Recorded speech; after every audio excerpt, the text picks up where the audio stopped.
Hello, folks. I'm back again. This is my third attempt at trying to get this commissioner in a car done. I was trying to do it on the train on the way home from the New York State Elections Commissioner Conference, but the Wi-Fi wasn't quite up to it. So I'm back doing it now, and I'm going to just do the whole episode again. But the train videos are up on my Facebook page for those of you who just want to see that.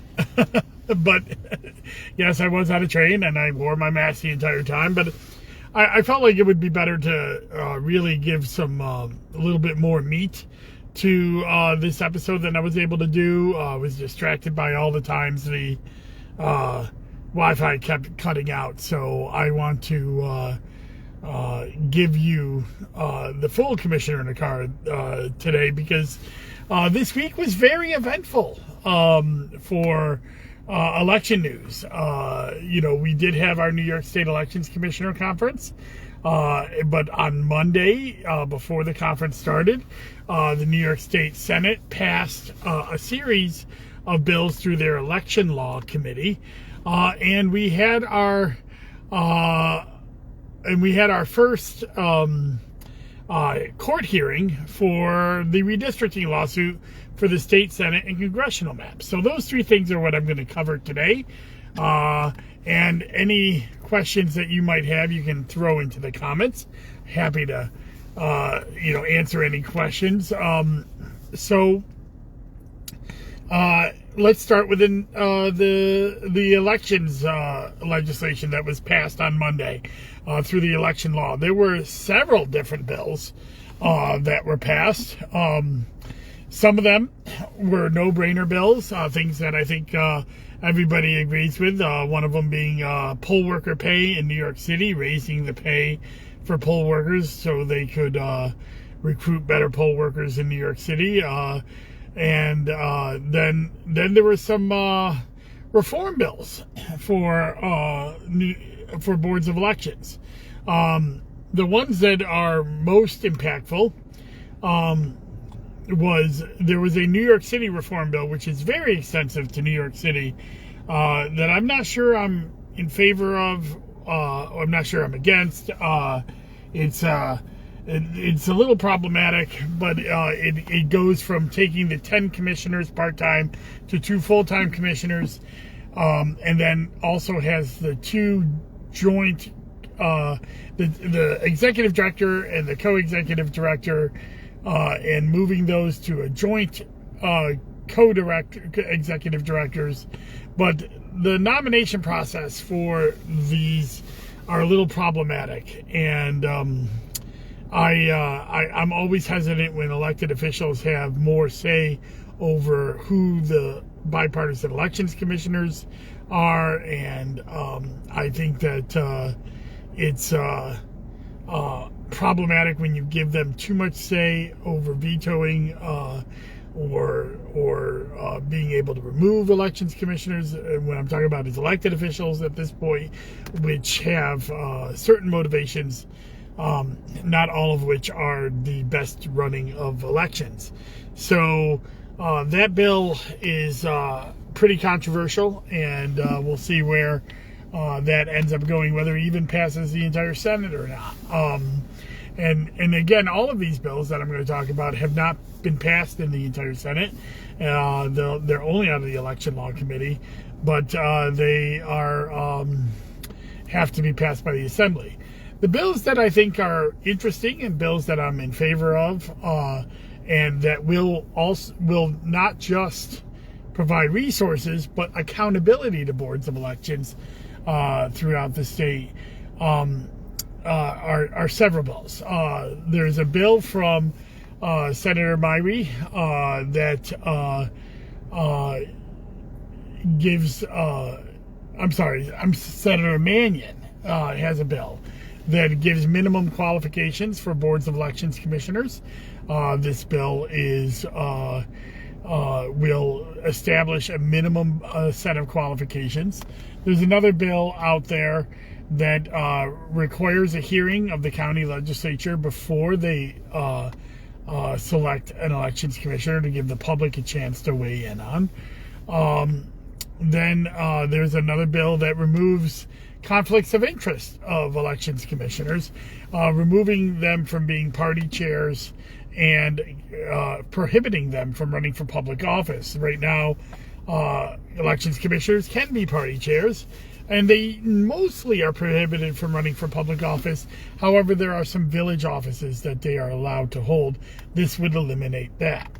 There's also another conflict of interest bill that prohibits a Board of Elections employees from holding public office, or not from holding public office, but from running in an election that that the Board of Elections runs. So if a Board of Elections employee was running for public office, they would have to leave the board or take a leave of absence from the board for at least 90 days before the general election. And then there's some bills that I'm very much in favor of. All of those bills I'm tacitly support. I believe that they're reasonable bills for Board of Elections reforms. But the ones that I'm very much in favor of are three other bills. The minimum staffing bill by Senator Mannion. This bill will establish minimum staffing levels for boards of elections throughout New York State. So the disparity that we see from county to county, where some counties have a lot of resources and some counties don't have a lot of resources, and also raising up the minimum staffing for small counties, micro boards that only have 3 or 4 employees for them. That is a bill that is very much needed to provide a minimum ceiling of service for boards of elections. And then a full-time commissioner bill that will require all commissioners throughout the state to be full-time employees of the board. I think that is important. We have a political calendar that is very much a full-time job. It's a full-time year-round political calendar. And there's not the times for part-time commissioners, even in small boards, has passed. And then finally, a bill that bill is by Senator Mayer, and then is a bill by my senator, Senator May, is a bill that will give the State Board of Elections removal and disciplinary authority to the state board. So a situation like we saw last year in Oneida, where we had some non-compliant commissioners, and there was a lot of talk about how any kind of discipline would come about. The law was pretty silent on that. So this would give the State Board of Elections, which is a regulatory body and should be a regulatory body made up of bipartisan elections officials, the ability to remove non-compliant commissioners. And I think that's a very important step in the right direction. Two other bills that I'm also very much in favor of. Senator Myrie has a bill in where a mandatory training component for the state that the State Board of Elections runs, would be part of our curriculum as new and existing elections commissioners. We would have to certify. So that is something that's very important. And not because training doesn't happen, training does. I just got in from training. We'll talk about that in a second. But because a lot of times, a lot of counties refuse to send their commissioners to training. They refuse to put it in the budget for them to go to training, which is our biannual conferences. And these training seminars, these training conferences, you get a lot of information, but if they're not sending the commissioners to them, how can they be in them? And then finally, another bill that is a train the trainer bill when it comes to poll worker training, making sure that the Board of Elections, State Board of Elections, develops a train the trainer model for training poll workers statewide. I think that's an important bill because, once again, having standardized training that county boards can that county boards can rely on is something that would be very good for the election. So there's a lot of bills out there that they passed. Some of them have what we call same as in the Senate. That means bills that have a bill number in the Senate or in the Assembly and the Senate. The two equal bills. So you got to get passed by the Senate and the Assembly. These bills have only been passed by the Senate Elections Law Committee. So there's a lot of time for these bills to be worked and changed before they get to the floor and voted on by the Senate. And then we have to have same as's in the Assembly to see if they will, be able to go through the same process in the Assembly. So the fate of this legislation is a little bit up in the air, but I think that it's important that they're putting this out there as it starts the conversations on not only accountability, but resources for boards of elections in New York State. So, as I mentioned, I came back from the New York State Elections Commissioner Association winter training conference today. This conference was moved from January to March because COVID was so high. The Omicron variant was still dominating our landscape. We ended up moving our conference because we felt it was very important to have an in-person conference. We've done virtual conferences through the pandemic, but virtual conferences is where you really learn and talk to vendors. But also, we have 16 hours of instruction during our conference on 2 different days, on Tuesday and Thursday. Wednesday and Thursday. We had 16 hours of nonstop presentations and instruction. I participated in all 4 days of the conference. The first day, the Tuesday is just a half-day conference, and that is really just administrative work of our New York State Elections Commissioner Association. We affirmed our bipartisan goals, and I'll go over what they are. These are goals that both Republicans and elections commissioners or Democratic elections commissioners agree in principle that we want the legislature to do. Those goals include, number one, funding the State Board of Elections properly and giving them all the regulatory authority to carry out their mission. This is what our top goal, and it's a goal that we pretty much have every year because they keep adding regulations to the State Board, but don't necessarily always, or keep adding responsibilities, but don't always give them the necessary authority nor the budget to carry out those goals. Number two is making Election Day a non-student attendance day across New York. Having schools are one of the, in a lot of communities are the only places that we can have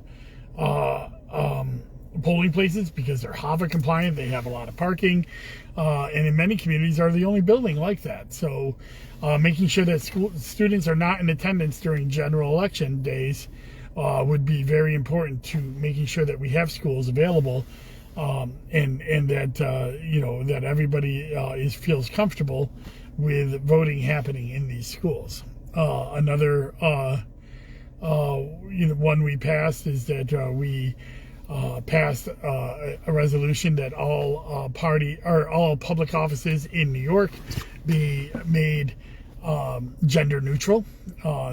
So a lot of times we have town board member that's gender neutral, but often we have town councilman or city councilman as the official name of an elected office, and we always get complaints at the boards of elections about that. However, we don't name them; the individual towns and clerks do. And so passing a election law statewide saying that they all have to be gender neutral, it would be a good way for well over 50% of our population to be represented in government, or at least not have a bar in being represented. Though it does not stop a woman from acting as a town councilman or but you get the point. Why shouldn't we update? And again, this is bipartisan. Another thing that we passed was one that I've sponsored, was to reduce the hand count from 0.5 to 0.25%. The hand count that was put in last year that required the boards of elections to physically hand count any race that's within 0.5% of closeness of the final results. We did a study throughout the state of how many races that actually flipped, and there were no races that flipped that were over 0.25%, and really statistically that's kind of impossible.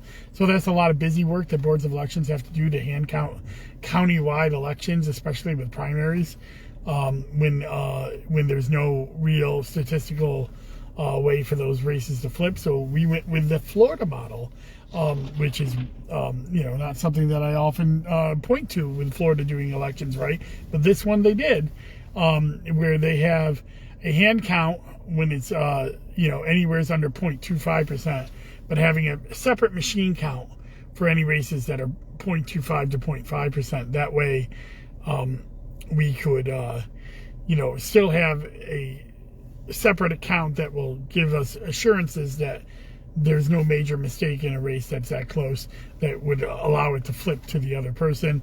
However, the 0.25%, that's a good one to hand count ballots on.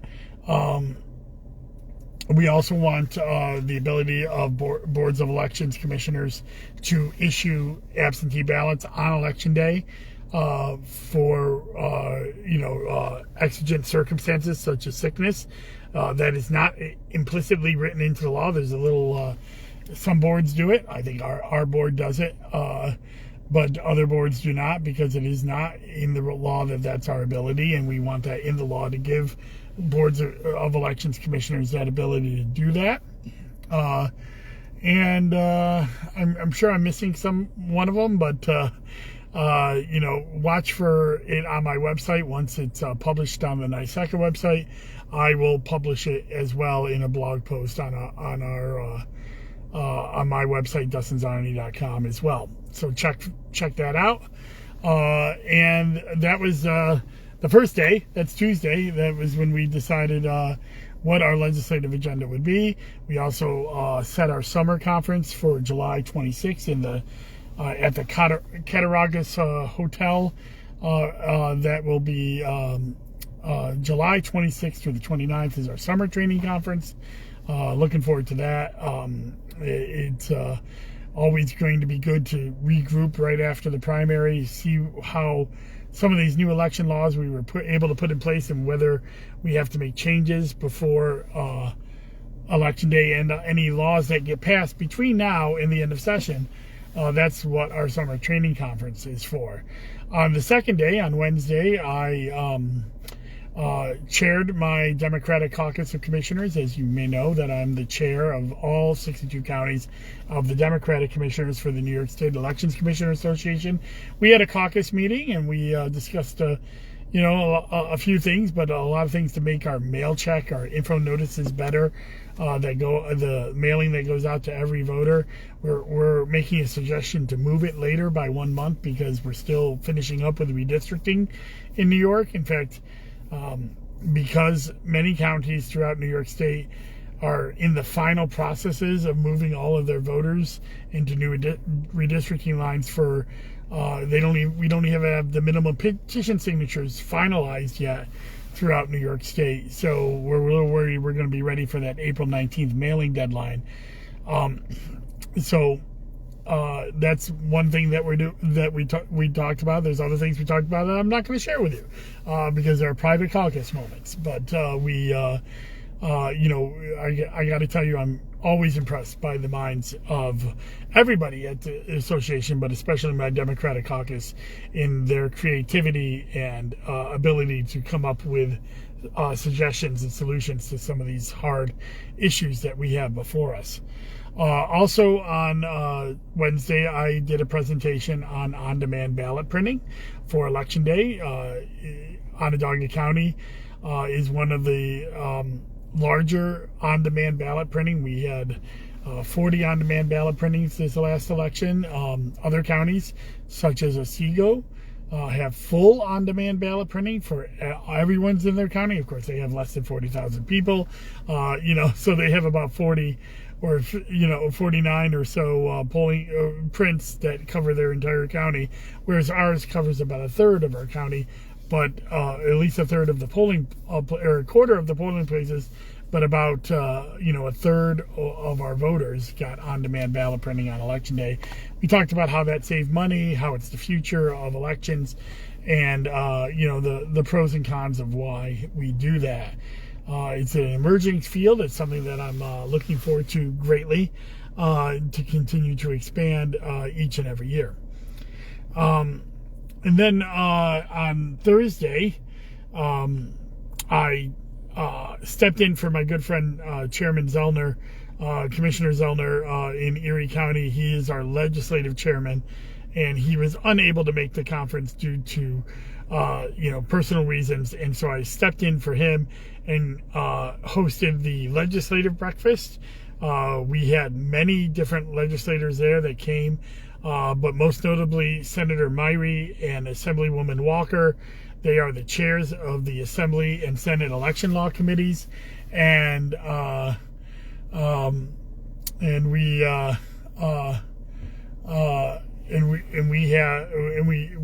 had them address not only our legislative group and executive committee members, but the entire conference as well.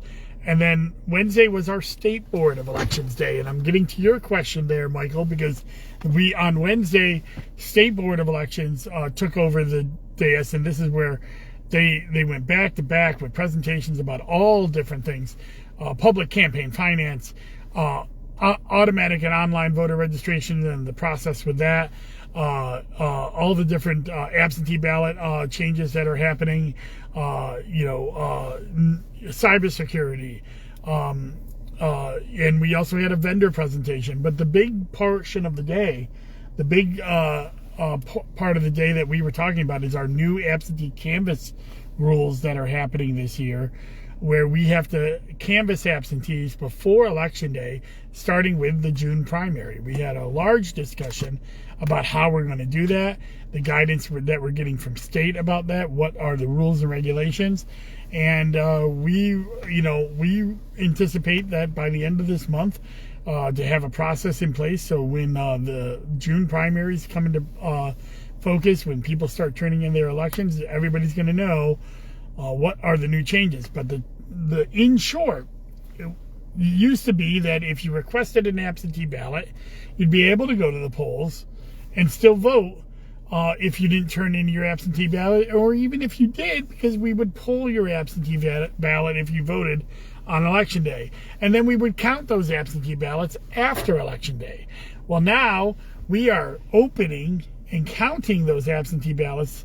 We're opening and determining whether they're legal before Election Day, and then 10 days before Election Day, we're going to start scanning them in during the early voting period. Much like early voting, the votes are scanned into the ballots, and then we will report those results on election night. So the offset of that is that we will no longer allow people to go to the polls on Election Day, although statistically it's a very small amount of people that actually do that.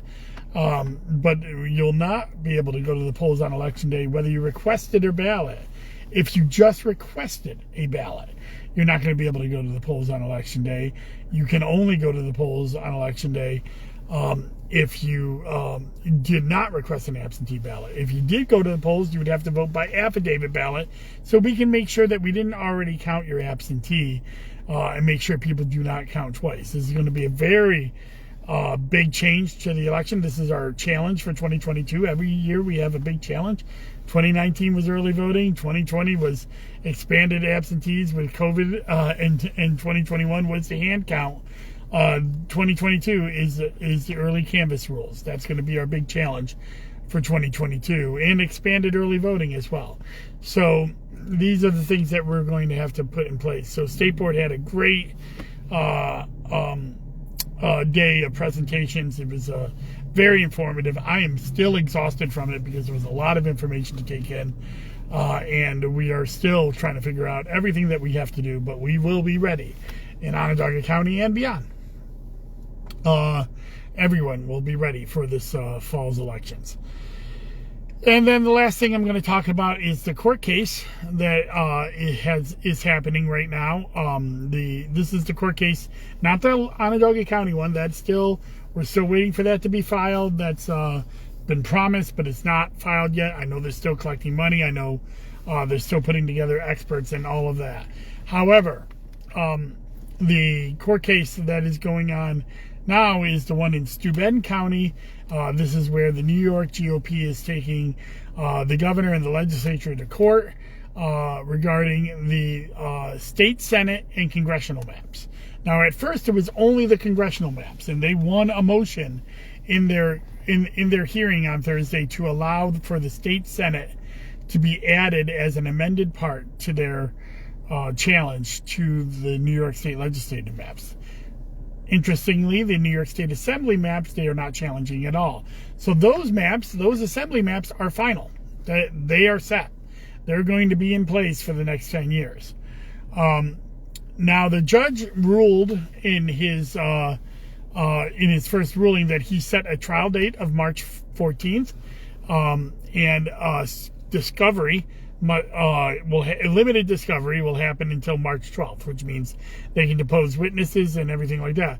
I will tell you that even that ruling has already been promised to be appealed, because he ruled that the legislators can be interviewed, and the lawyers for the Democrats said the legislators cannot be interviewed because there's protection of deliberative clauses they can give over communication, but they cannot be deposed about their lawmaking. I'm not a lawyer, so I'm not even going to get into that. It's just interesting that already we have an appeal on this. The judge also stated that he did not see an outcome that if the Republicans were able to win on this, that there would be a change to the maps this year. He stated that there would be perhaps either an election next year if the Republicans were to prevail, and both not only at the Supreme Court level, but at the appeals court. Remember, Supreme Court is at the lower end of New York courts, and the appeals court is the next step up. So whatever happens at Supreme Court, I'm sure either side is going to appeal. So this is going to take some time. And because it's going to take some time, there will be no changes to this year's election. So the lines that are in this year are for this year. I think almost everybody sees that. They're not moving the primary. They're not changing anything. The election is what the election is. Now, the judge posited that perhaps we would have another election next year for both the Senate and Congressional lines. I'm not sure that's allowed for the Congressional lines. It has happened for the New York State Senate. I think 1965 was the last time they did that. But that is also when they had 1-year terms for the state Senate, not 2-year terms. So it will be interesting to see if the Republicans prevail, what will happen. My guess is what we've seen in other states is that when a new map is called for, they take a little while to draw it, and it usually comes on the next time those elections are up, which would be in 2024. So the new maps would take place in 2024, not necessarily 2023. Or they could do the Senate maps in 2023 and the congressional maps in 2024. I guess what I'm trying to tell you is there's a long way to go for that New York redistricting case. So for you, the public, and for the 2022 elections, the maps are what the maps are. And I still, believe it's going to be, I believe that these are the maps for the New York State redistricting that we're going to live with. I am not a proponent of what happened in the redistricting clauses in New York State, but I will note that, I am for independent redistricting, and I continue to be for it. But if, the Supreme Court has been pretty clear that, outside of racial gerrymandering, and even then inside of racial gerrymandering, they're not too keen on changing the lines unless there's an egregious violation. And while this is not a federal court decision, this is a state court decision, and there is a new law in place.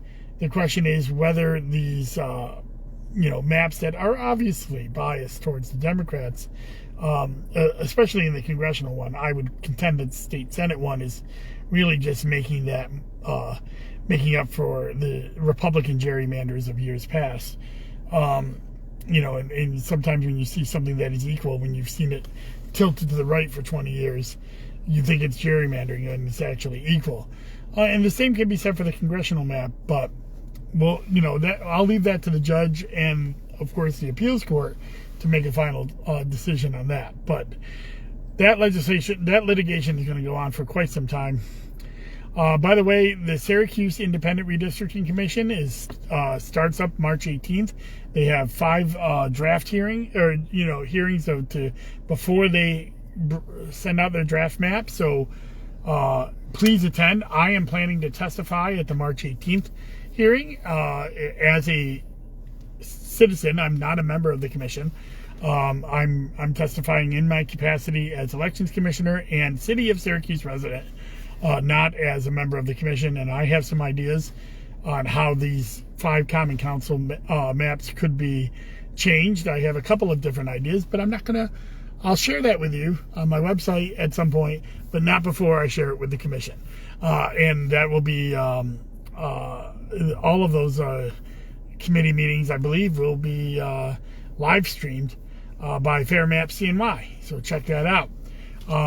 But in the meantime,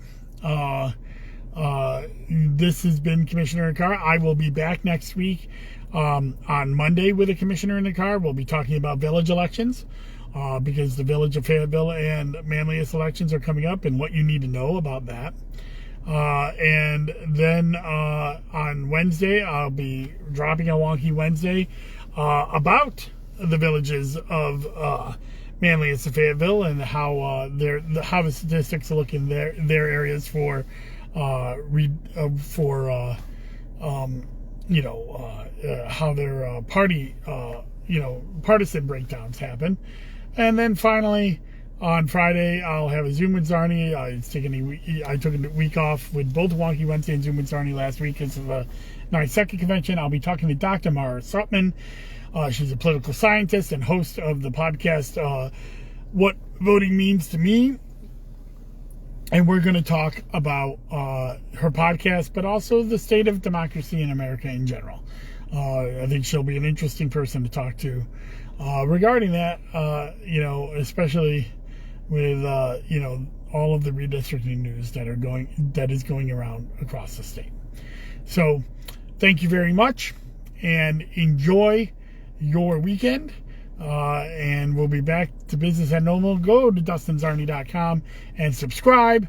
If you subscribe at DustinZarni.com, I never get any money for that. In fact, I pay money out of my own self, and I create that website myself as a public information tool for you. I will never have outside money. I will never have ads. I will never have subscription fees. But if you subscribe, you'll get notified for every time I do content, and also there's relevant election news for you to see as well. Check it out. Thank you very much, and enjoy the rest of your weekend. Bye-bye.